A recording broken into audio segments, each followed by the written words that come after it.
चलिए अब हम जानते हैं प्रकाश की परावर्तन की घटना किस प्रकार घटती है। जिस प्रकार जैसे कि यह एक समतल सतह है, यह एक क्या समतल सतह या किसी प्रकार की समतल वस्तु है, तो इस पर जब सन प्रकाश की किरणें पड़ती है तो वो प्रकाश क्या करती है कि समतल सतह से टकराने के बाद वो अपने ही दिशा में इस प्रकार लौट जाती है। आपतन कोण परावर्तन कोण, तो ये जो सन से प्रकाश आ रही है, ये हमारी किरण जो है वो क्या कहलाएगी? आपतित किरण। आपतित किरण कहलाएगी। कौन सी किरण कहलाएगी? आपतित किरण। आपतित किरण। और समतल सतह से टकराकर लौट जाने वाली किरण को हम क्या कहते हैं? परावर्तित किरण। इस प्रकार आप यहाँ से एक परिभाषा तैयार कर सकते हैं। अगर आपसे कोई पूछे कि आपतित किरण किसे कहते हैं, तो किसी प्रकाश स्रोत से आने वाली किरण को क्या कहते हैं? और किसी समतल सतह से टकराकर लौट जाने वाली किरण को क्या कहते हैं? परावर्तित किरण। परावर्तित। बीच बताया आपतित किरण और परावर्तित किरण के बीच अगर एक लंब खड़ी की जाए तो इस लंब को हम क्या कहेंगे? अभिलंब। अभिलंब। इस लंब को हम क्या कहेंगे? अभिलंब। और ये दोनों के बीच ये और ये एक कोण निर्माण हो रही है, ये आपका हो जाएगा आपतन कोण, जिसको हम किससे सूचित करेंगे? और ये परावर्तन कोण, जिससे हम आर से सूचित करेंगे। और इस बिंदु को हम क्या कहने वाले हैं? अभी क्या बोलते हैं इसको? बोलते हैं आपतन बिंदु। क्या कहेंगे? आपतन बिंदु। ये हमारे पास क्या है? समतल सतह। दर्पण नहीं बोल सकते भैया? बोल सकते हैं कुछ भी। समतल सतह, समतल सतह मतलब जरूर नहीं कि दर्पण होगा, कोई एक समतल वस्तु भी हो सकता है। टकराएगा कैसे जब दर्पण नहीं रहेगा तो?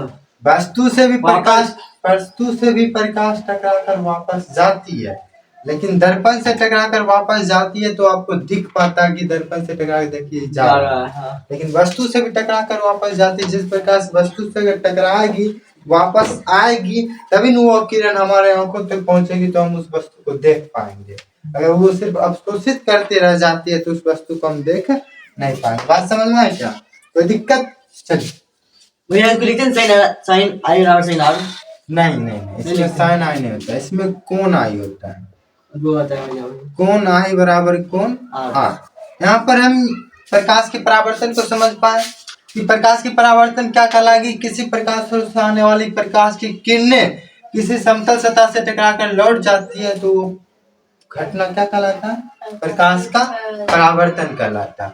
इसमें हम ये देख पा रहे हैं कि ये आपतित किरण है, ये परावर्तित किरण है। आपतित किरण अविलंब के बीच बना कोण आपतन कोण, परावर्तित किरण और अविलंब के बीच बना कोण परावर्तन कोण। आपतन कोण को आई से सूचित करते हैं, परावर्तन कोण को आर से सूचित करते हैं। और ये हमारा हो गया आपतन बिंदु। अब इससे हम जानते हैं कुछ नियम। प्रकाश के परावर्तन के कितने नियम हैं? 3 2। प्रकाश के परावर्तन के नियम। प्रकाश के परावर्तन के 2 नियम। कितने नियम? 2 नियम। पहला नियम हो जाएगा आपतन कोण परावर्तन कोण, और परावर्तन कोण क्या होगा? बराबर होगा। परावर्तन कोण आई बराबर कोण आर, दोनों क्या होगा?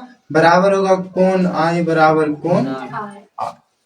ये आपका प्रकाश के परावर्तन का पहला नियम था। दूसरा नियम यह है कि प्रकाश स्रोत से आने आपतित किरण, परावर्तित किरण और अभिलंब, आपतित किरण, परावर्तित किरण, अभिलंब तीनों को आप एक ही बिंदु पर देख रहे हैं। हाँ। तो आप लिख सकते हैं आपतित किरण और परावर्तित किरण, आपतित किरण, परावर्तित किरण